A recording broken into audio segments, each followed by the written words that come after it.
Brilliance Audio presents The Curse of Oak Island by Randall Sullivan, performed by Braden Wright.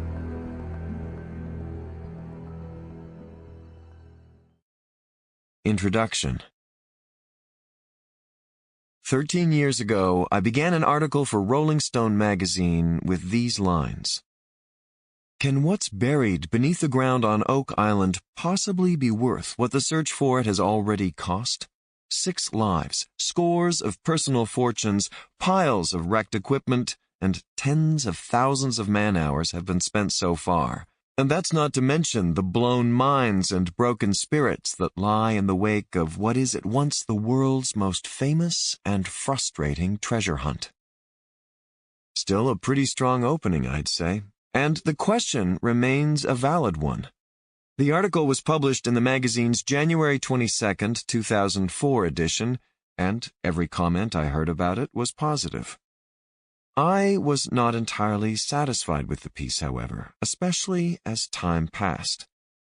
I knew I'd left things out. Magazine deadlines force one to work fast, and the limited space in the pages of any periodical compels writers to make tough choices and sharp cuts, or to let editors make those choices and those cuts for them.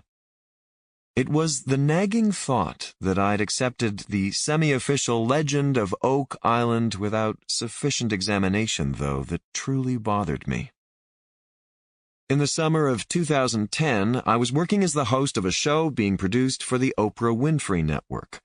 Early on, Joe Nickell of the Skeptical Inquirer, perhaps the best-known naysayer in the country, was brought in to be my on-camera adversary.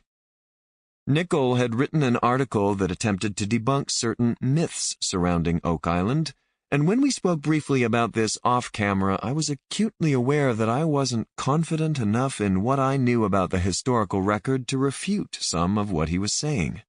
That troubled me. It also troubled me that I might have given some preposterous theories about what had taken place on Oak Island more than their fair due, while dismissing as outlandish at least one hypothesis that I had come to believe deserved serious consideration. Oak Island had long been a Rorschach test for dozens of historical loose ends and broken threads, most of the major conspiracy theories, and a good many of the minor ones, and just about every tale of lost treasure out there. The island drew obsessive-compulsives, crackpots, and the sincerely curious to it like no place on earth. None of this changed the fact, though, that Oak Island was a genuine enigma, and quite arguably the most mysterious spot on the planet. I wanted another shot at the place.